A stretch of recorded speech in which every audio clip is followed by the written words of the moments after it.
ప్రస్తుతం ఐపీఎల్ సీజన్లో గొప్ప ఆరంభాన్ని సాధించిన సన్ రైజర్స్ హైదరాబాద్ జట్టు తన పేలవమైన ప్రదర్శనను కొనసాగిస్తుంది. 41 మ్యాచ్లో హైదరాబాద్ ముంబైతో తలపడింది. అందులో ఓటమి పాలైంది. ప్రస్తుత సీజన్లో హైదరాబాద్ 8 మ్యాచ్ల్లో 6 ఓడిపోయింది. ప్లే ఆఫ్స్ కు చేరుకోవాలనే సన్ రైజర్స్ హైదరాబాద్ జట్టు ఆశలు అడియాసలయ్యాయి. మ్యాచ్ అనంతరం కెప్టెన్ ప్యాట్ కమిన్స్ కూడా నిరాశ చెందాడు. భవిష్యత్ సన్నాహాల గురించి ప్యాట్ కమిన్స్ మాట్లాడుతూ ఇప్పటి వరకు పరిస్థితులు జట్టుకు అనుకూలంగా లేవని, కానీ మిగిలిన మ్యాచ్ల్లో దాడి చేస్తామని అన్నారు. ఈ మ్యాచ్లో క్లాసెన్, అభినవ్ మనోహర్ అద్భుతమైన ప్రదర్శన కనబరిచారని కమిన్స్ ప్రశంసలు కురిపించాడు. టీ20 క్రికెట్ అనేది అనిశ్చితుల ఆట అని, దానిలో ఏదైనా జరగవచ్చని ఆయన అన్నారు. క్లాసెన్, అభినవ్ మాకు గౌరవప్రదమైన స్కోరును చేరుకోవడంలో బాగా రాణించారని కమిన్స్ అన్నాడు. మేము ఈ మ్యాచ్లో ఏ దశలోనూ దూకుడుగా రాణించలేకపోయినట్లు ఒప్పుకున్నాడు. ప్రారంభంలో కొన్ని వికెట్లు కోల్పోయిన తర్వాత ఇన్నింగ్స్ ను నిర్వహించడానికి ఒక మార్గాన్ని కనుగొనాలని, కానీ తాము అలా చేయలేకపోయామని కమిన్స్ చెప్పుకొచ్చాడు. కష్ట సమయాల్లో జట్టును నడిపించగల ఆటగాడు అవసరమని తెలిపాడు. మ్యాచ్ కు ముందు తాము పిచ్ గురించి మాట్లాడుకున్నామని, ప్రతిసారి పిచ్ ను బాగా అర్థం చేసుకోవడం చాలా ముఖ్యమన్నాడు. మొదటి మ్యాచ్ లో 280 కంటే ఎక్కువ పరుగులు సాధించామని,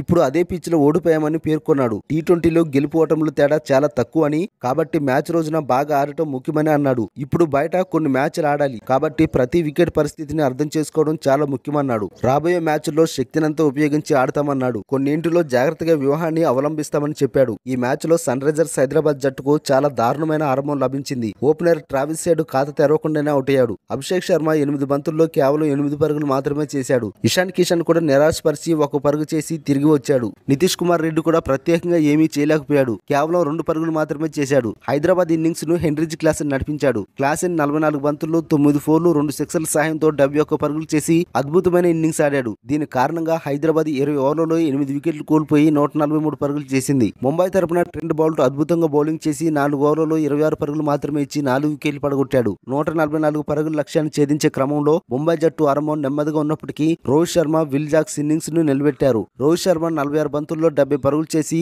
టీ20లో 12,000 పరుగులు పూర్తి చేసుకున్న ఆటగాడిగా నిలిచాడు. ఈ మ్యాచ్ లో ముంబై జట్టు 15.4 ఓవర్లలోనే విజయం సాధించింది.